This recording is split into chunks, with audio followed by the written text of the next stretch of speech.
How's it going, guys? Welcome to our latest episode of Point A to Point B. I'm Alex. I'm Brian. Today we're going to be discussing the MLB playoff race, pretty much the whole season up to this point, what has happened, what hasn't happened, expectations that have and have not been exceeded, and just kind of what's going on with September call-ups coming up here in about a week. The trade deadline has come and gone, as well as the stretch run is upon us. Deadline.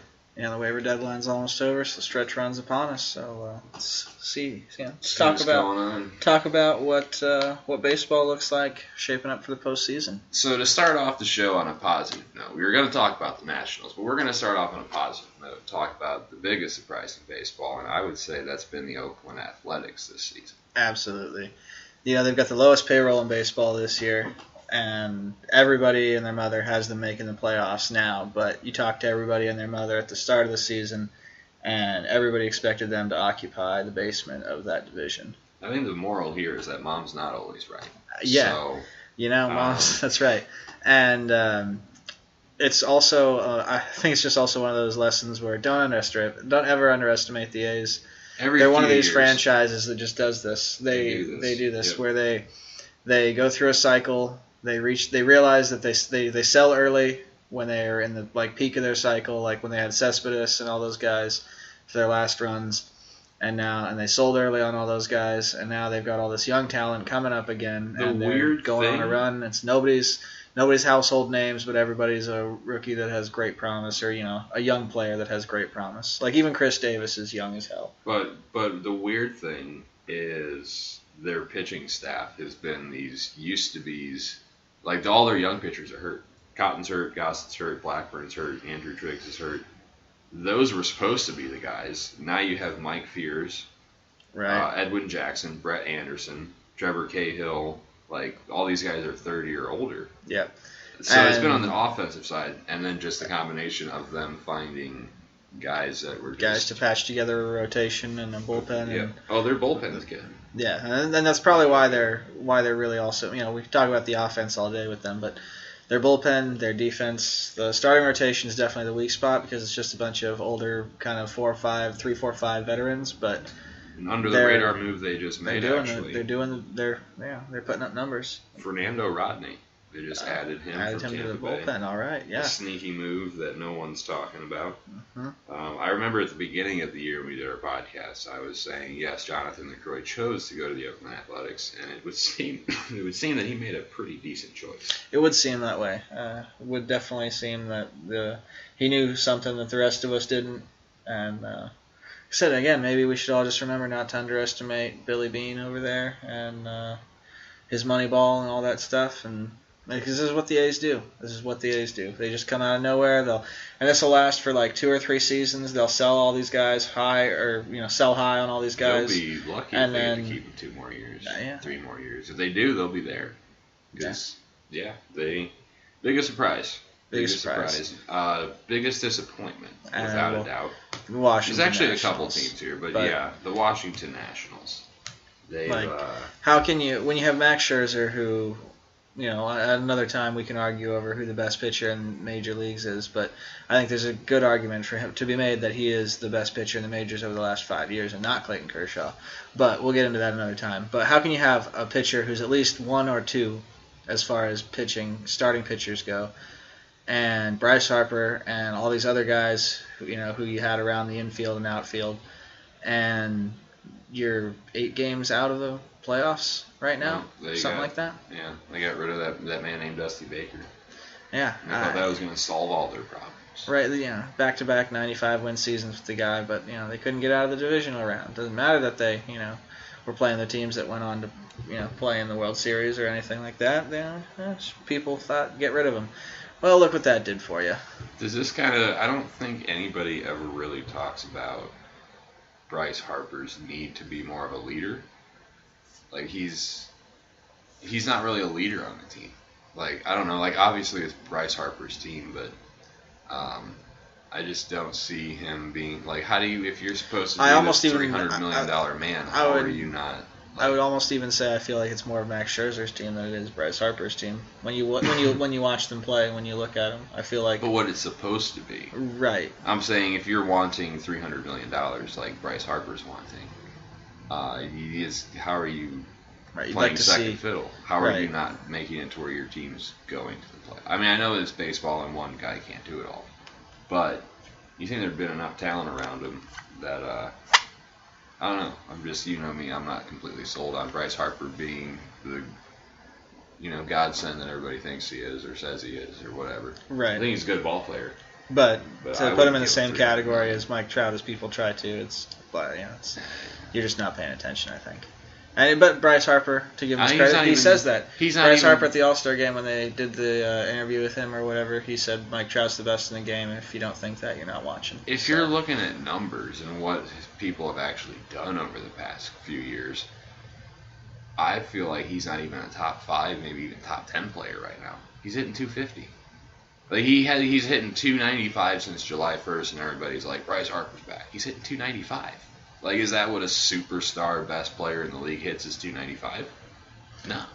It's not bad, though. It's not bad, but it's pretty good. It's above, it's a good it's player. It's above average, but you're saying player. that he's the best player in the league. Right. I'm not. I'm just saying. No, I'm saying, like, the consensus, $300 million, blah, blah, blah. I go on this forever. I think, Harper's overrated. Yeah, and so somehow, and like I said, I think the big thing here, though, isn't his fault. I think they have a rookie manager. They got rid of Dusty Baker. They for some reason thought they'd go into the last year of having a lot of these guys with a rookie manager rather than keeping the guy who's proven and knows how to work veteran clubs, which this has become. And I think you're seeing how mismanaging and rookie mistakes have plagued this club, and the bullpen's no good, and all that. That comes down to the manager. And I think that's the big thing for the Nats. But biggest disappointment this year for them for sure. Who did you think else was a big disappointment this year, Alex? On a very low note that most people would be like, oh, well, I didn't think so, because you don't. The Twins. The Twins. The casual baseball fan would be like, oh, yeah, no, they just had a lucky year last year. But when you look at the talent and who they went out and added, they definitely underperformed. They underperformed, all that. So where are they right now in the? They're like 5 games under 500. They're 13 games back in the division, like 15 back or something like that now in the wild card. Mm-hmm. It's just like, you guys made the wild card. You were young, like you had guys to build with. You didn't get like a new manager or anything. You didn't lose anybody. Right. How do you go? You guys just not a playoff team. Maybe you're fighting towards the end. You've been out of it for a while now. Right. Nobody's talked about the Twins since, April or May or June. Yeah. So to me, that's a pretty big disappointment. Thinking that they were going to be maybe a sub-80 win team, I didn't see that coming. Yeah, I definitely saw them improving again this year and taking the next step and maybe challenging the Indians. But and with how bad the Indians were playing, they could have easily been at least challenging. They've led that division basically all the way. They're like 10 games above 500 until recently. Yeah, and they're going to win it. They're going to win it going away. Ball, and there's they got a 10-game lead. Yep, they're going to win it going away. Trash division. My White Sox are in there, but man, when you're the Indians, you gotta. And that's the other thing. When you're the Twins, you have 3 other teams in your division that you should just be clobbering. Mm-hmm. Like, how are you 5 games under 500 with the Tigers, the White Sox, and the Royals in your division with how much talent you have? Yeah, so to me, that was a pretty big... That's a big disappointment for how it's turned out this year, yeah. I would say. Things we totally saw coming, I would just like to call. The West being a dogfight where they eat each other, and everybody's hurt, and everybody is just trying to scratch their way to get to be the West champion and wild card contenders. Yeah, it's been weird out there in the West. It's going into that year. We knew it was. We thought it was wide open. Everybody said the Dodgers were the favorite, and they were. And maybe they still are, should be. But you added the 2 All-Star after the All-Star break, absolutely. After the trade deadline, absolutely. With Dozier and Machado added, they should be, but they're not. And they said it's just the way the division is. The team that was supposedly had claimed Bryce Harper was the Dodgers. So they were trying. They're trying. They were trying to get another one, but what they were selling, the Nats weren't buying for. Obviously we were talking about last night that there's really no one. Maybe this is a sign that the Dodgers might go after Harper. Oh yeah, I think like who's he going to really go to? Back to this real quick, diverting. Yeah, but the Dodgers are definitely one of those teams who would give somebody $300 million. They're the new Yankees, if you will. The Yankees of when we were kids watching Steinbrenner spend all of his money. The Dodgers have definitely turned into that. They just haven't won the titles. If I'm throwing that much money at someone, though, I'm getting rid of Turner, and I'm having Corey Seager and Manny Machado be the left side of my infield for the next 8 years. Machado's a free agent at the end of the year. I'm saying if I'm throwing money at anyone, right. I'm throwing it at Machado instead of Harper. That's a good left side of your infield. That's a good point. I guess a different discussion for more of an off-season thing. Yeah, but it's just crazy that in a way they're underperforming as well. Yeah, definitely. Like they're the talent if they somehow if they miss the playoffs, that'll definitely go into the biggest disappointment of the year. Even bigger than the Nationals though. Like you guys were in Game 7 of the World Series last year with the Astros, but you didn't even make it. Yeah, and that would be in the same season. The Braves and the Phillies swoop up. Right. Which I would also like to say, called it. Saw them on the rise. Didn't think they were going to be ready this year. Thought they might compete for wild card spots. Nope. Taking that division. Possibly. One of them is.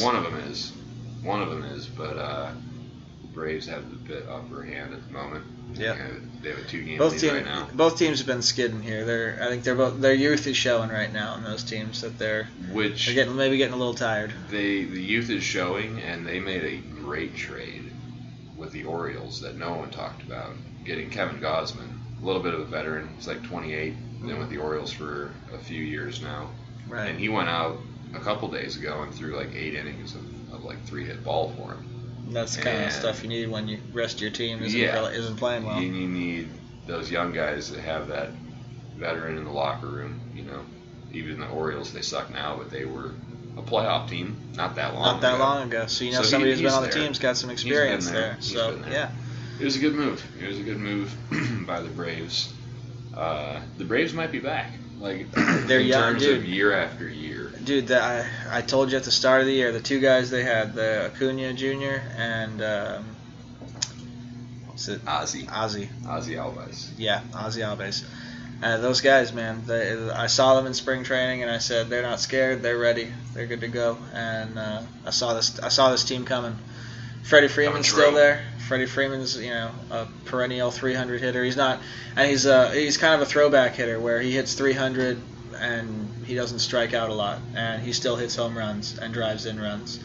He's his on base percentage is high as opposed to a lot of these newer guys who it's a home run or nothing. I'm gonna say he's Joey Votto, but he's actually more productive. He's Joey Votto. He actually drives people in. He doesn't just walk to inflate the numbers. I would agree with that. No disrespect to Joey Votto. No, but he's Joey Votto, but a little bit more aggressive, and so that very pays off. similar approaches. They're not trying to go out there and swing the bat hard. They both, you notice them choking up with 2 strikes. They're about putting the ball in play.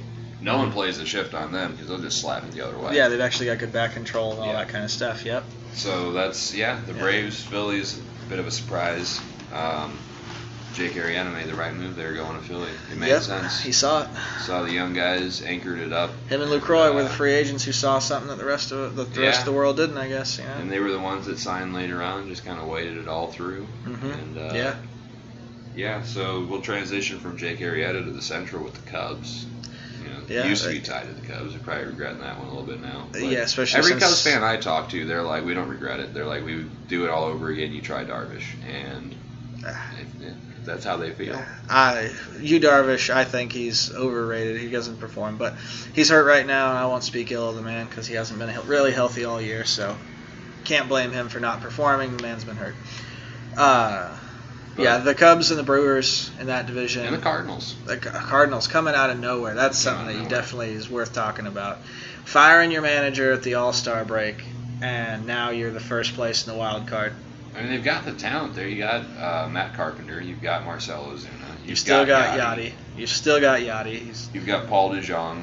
You've got some young talent in the outfield. You got young talent. You got Martinez that came along a little later in his career, but he's hitting 300. Mm-hmm. So, they had the talent. Clearly, Matheny was the problem, I guess. I guess, yeah. Something fired him up or something happened because it's working out right now. Yeah. That came up in the wild card standings out of nowhere. Nowhere. I wish they'd cool down a little bit so my Rockies could slide in there, but Yeah, well. That's fine. Trying to win the division, Rockies. They're just so up and down. Like that whole West, this whole year, you see them win 8 out of 10, and then lose out of nowhere they're like 6 out of 10. Lose a few in a row. Yep, get swept by somebody, and it's the whole division. A little bit. It's the whole division. It's been really interesting to watch. But back to the Central, we didn't touch on it a whole lot there. The Brewers. I think the Brewers could chase down the Cubs. I don't think they will. I think they could. All year, I just don't see any different rhythm being played than what's been going on for 126 games. I agree. I see the Cubs. The Cubs are just 5 games better. That's about what I see. They'll win. I think that's how last year ended. I think that's how last year ended, and I think that's how this year's going to end between the two of them. It's going to go down, and it's going to be about 3-4 games. And at this point, if you're the Brewers, it's like, what do we have to do? You go out and add Lorenzo Cain. You go and even in the season trade for Mike Moustakas. Right, and you also added the kid from Miami when Miami was selling everybody super cheap. Yelich. He's been tearing it up for you. Yeah, at this point, it's like, boys, we got to make the playoffs. Yeah. If you're the Brewers, I feel like this year, this is the year you got to try to snag one of those wild card spots. Yep. You have to. Yep, got to figure out a way to get there. If not, it's like you just, I mean, you'll be back again with a lot of the guys you have this year, but it's this year, again, you're in the same spot, and that's what you went and added this talent for, was to not be in the same spot. Missing the playoffs. Just a little bit, which is where you were last year. It's where you're going to end up being this year. When you add, almost a whole new outfield. Almost, yeah. And they're performing too. Nobody's not performing. It's not like they're not hitting well. It's now the pitching. It looks like. Yeah, the pitching's been a little bit of a disappointment for them. Not very deep in the starting position, but I think as much as up and down as the Cubs are, I think there's just too much talent. You look around the offensive side. And they just added Daniel Murphy. And you just added Daniel Murphy. Because the Nats are in sell mode now. They know they're out of it. They're just, and I know I'm sure it wasn't a very big time prospect, but I just feel like they're making a lot of small moves, trying to patch things together. And I mean, it's working out with Cole Hamels for him so far. Right. You just saw more stability. I thought this team was going to be one of those 7 of the 85 guys wins by now kind of team. And 7 of the guys are starters for every. The guys who won 2 years ago, exactly. You saw 7 of those guys being starters for 5-10 years. And not just starters, but solid starters. Mm-hmm. You go out and trade for Daniel Murphy because Addison Russell's underperforming. Mm-hmm. They wouldn't have said that 2 years ago. And Chris Bryant's been hurt on and off the bench all year. That's not even his fault, but it is what it is. It is what it is. And I think Rizzo's been on and off. Up and down, on and off the bench with the DL this year. But the thing is, again, they're all having this. Oh, Russell's not doing well. Bryant's hurt. Rizzo's up and down. The pitching. They're still in first place. They still have the best record in the National League. That's right. That's why they have Joe Madden. Mm-hmm. They have talent, and they're gonna. That's why I think there's no reason. No reason to panic there, and that they won't win that division. Yeah. I agree. Let's talk about the division that everybody saw playing out exactly how it's played out. The AL East. The AL East. Boston. Look at Boston go. Chris Sale. And the Yankees getting bit by the injury bug lately. Better to get it out of the way now. I don't think they're up too much in the standings where. Seattle, they're not gonna. They're like 7 games up on Seattle, unless Seattle just goes on an absolute tear. September has to be crazy. They just got Robinson Cano back from his PED suspension. I say the Yankees, and I think they're at 77 right now, 78, something maybe? Like that. Yeah. If they get to 90, I don't think the Mariners will win more than 90 games this year. Yeah. I think that's fair. I think 90 is the cutoff to get in, and I don't think they're too far up.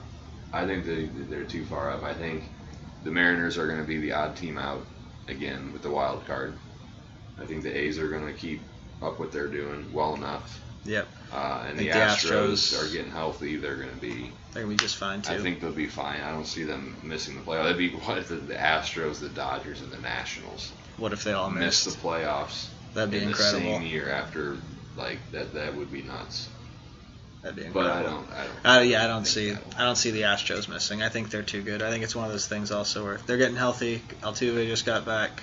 Springer just got back.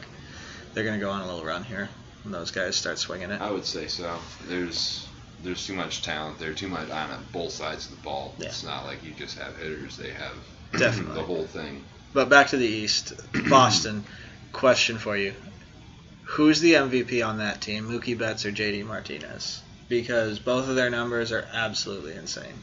I would have to say that it would be... I feel like one of them has to win MVP this year. A, that's a ridiculous question. B, because they're both so good. But if I had to pick, I would say JD Martinez because they needed that pop clearly last year in the lineup, and he's just been raking. Yeah. Like, to give that... Him and Chris Davis tied with their 38 home runs to lead the league. To complement the rest of the lineup. You know, because like Mookie Betts said, he's like, I'm not a home run hitter, they just go out. Like, JD Martinez is a home run hitter. Yes. And to put that in the lineup, yeah, they're just stacked. We knew they were stacked. And JD Martinez is the difference. He's the difference this year. On the cake, he's the difference this year. When you look at their team last year and you look at him this year, JD Martinez is the big add, and he's the one who's maybe changing that lineup so that Mookie Betts is hitting as well as he's hitting because he's some protection for Mookie Betts. Yeah, that's very accurate, I would say. But they're both equally important. The only thing there is that Mookie Betts is a defensive player also, where JD Martinez plays DH a lot of the time. This is true. And so, you know. But, you know. It's rough. It's tough. What's better, ice cream or frozen custard? Both delicious. They're both delicious. Yep. So they both play their important parts. Just kind of depends on the mood. Yeah.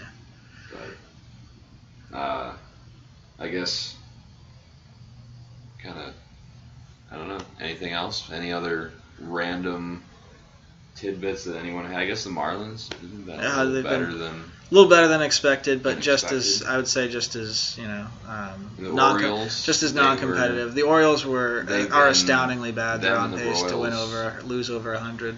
And didn't see that coming.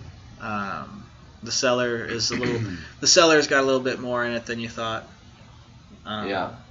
Yeah, they went nuts with selling, and they're going to have themselves a couple of rough seasons ahead of them.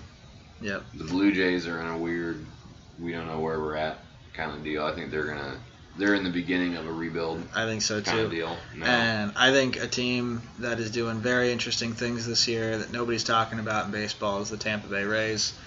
They are trying interesting, fun things. That's what I will say. That is definitely something that I would like to get out there. I think they got the better end of the Chris Archer deal.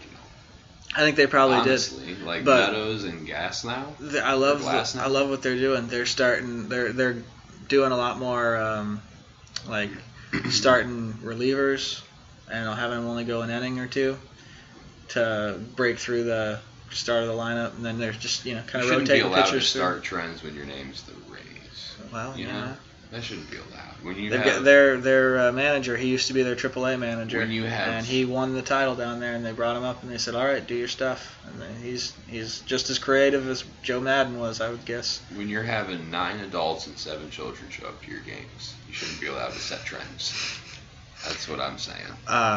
Well, I know this might be below the belt for you, but how about that 900-person White Sox game this year? The White Sox aren't setting trends. What are you bringing them into this for? They didn't do anything. They're just losing games. They're fine.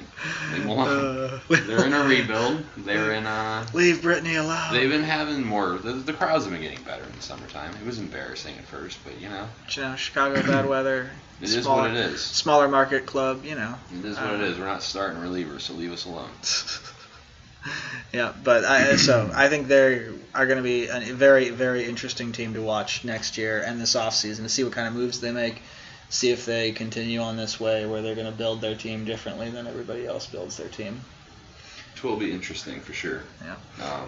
And I can't wait for the playoffs. It's the best time of year. Oh, so good. Football starts, baseball's going with the end of the playoff hunt and then the playoff season. Mm-hmm. Hockey start. Yeah, it's a good time of year. End of August, beginning of September. Into October. It's just the best. Fun time. Yeah. So we look forward to it.